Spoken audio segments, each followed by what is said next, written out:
Have you ever imagined that somewhere in the world, people swallow the ashes of their loved ones to show respect, or throw babies from the rooftops of temples to pray for divine protection? Behind these seemingly unbelievable customs lie profound cultural meanings and humanity's unique interpretations of life, death, and faith. Culture is a treasure of human creativity. Every tradition is like a window that opens onto different histories, beliefs, and values. Let us embark on a fascinating journey to explore some of the most astonishing cultural customs on Earth, uncover the stories behind them, and experience the charm of human diversity. Deep within the Amazon rainforest live about 40,000 Yanomami people. According to the latest estimates in 2023, they coexist harmoniously with nature, preserving cultural traditions that are closely connected to the earth, the sky, and the spirit. One of their most remarkable customs is their funeral ritual, the endocannibalistic ash-eating ceremony. This practice is not only astonishing, but also profoundly reflects the Yanomami people's philosophical contemplation of life and death.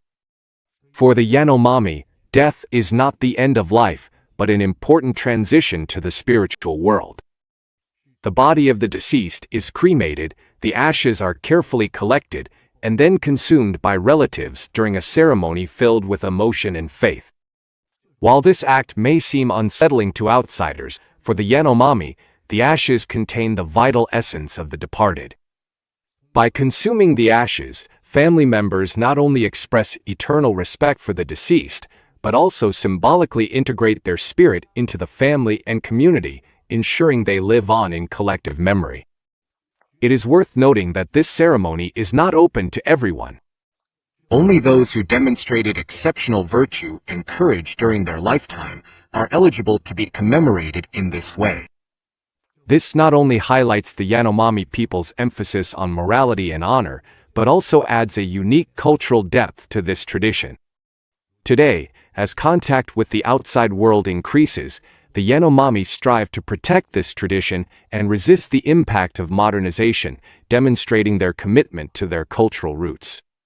In Sagada, in the northern part of Luzon Island in the Philippines, time seems to stand still among the mist-shrouded mountains. Here, the Igorot people continue an ancient and mysterious custom, the hanging coffin burial, in which the coffins of the deceased are suspended on cliff faces. This tradition not only defies gravity, but also challenges our conventional understanding of death. In the beliefs of Sagada, the soul needs to be closer to the sky in order to smoothly enter heaven. The height at which the coffin is placed is believed to be directly proportional to the soul's chance of ascending to heaven, so the coffins are carefully positioned on the cliffs, symbolizing the deceased's approach to the sacred realm. The preparation process is full of ritual. The body of the deceased is placed in a fetal position, symbolizing the cycle of life. The coffins are handcrafted by community members and decorated with bright colors, creating a striking contrast with the surrounding natural landscape, signifying the continuation of life within death. Although modern funeral practices have gradually made their way into Sagada, this tradition is still preserved in some remote communities. According to 2024 data, the Sagada hanging coffin sites attract a large number of tourists and have become an important symbol of Philippine cultural heritage. This custom not only demonstrates the Igorot people's unique understanding of death, but also reminds us how cultural traditions can find balance in the modern world.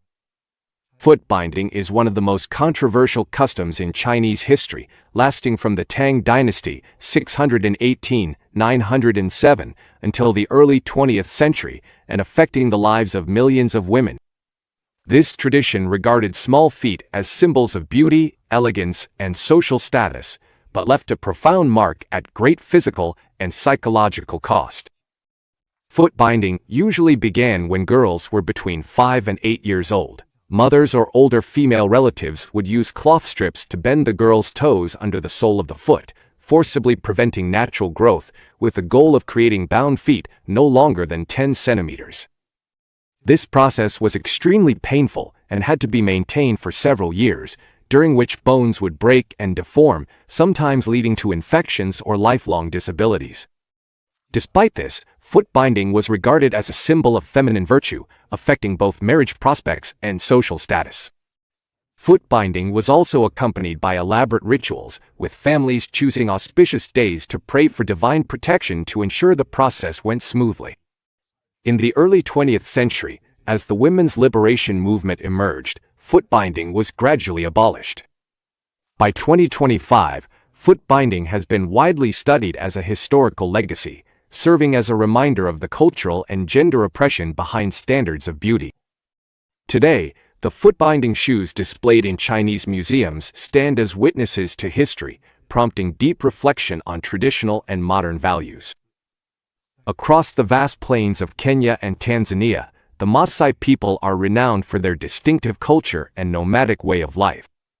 Their custom of spitting as a greeting may seem strange, but it carries deep cultural significance, symbolizing respect and blessing.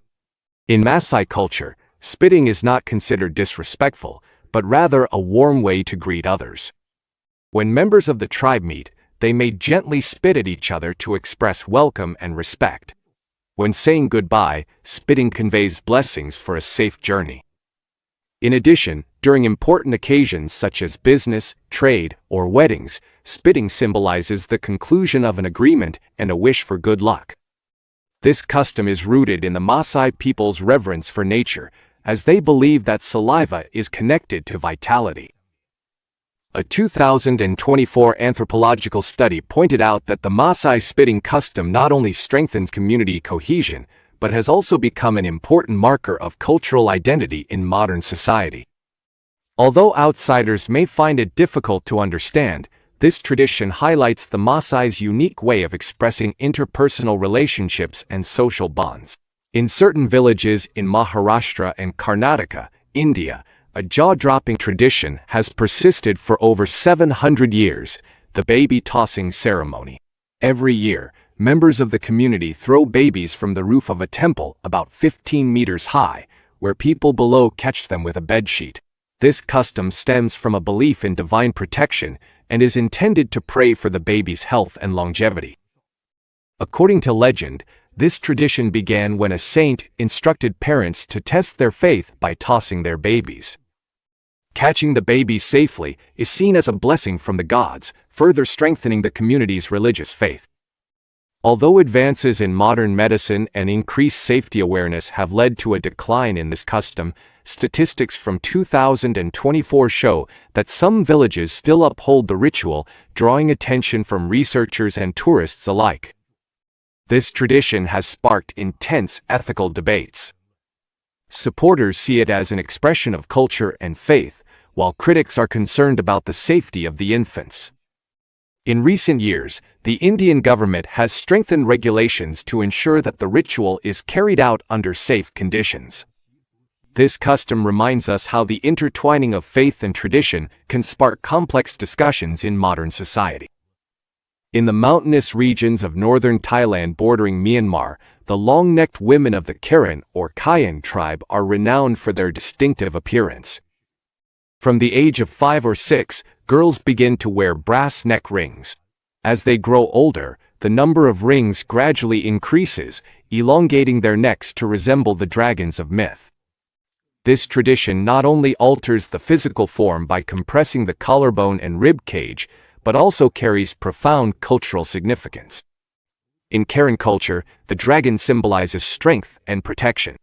The neck rings are regarded as symbols of beauty, identity, and a connection to their ancestors.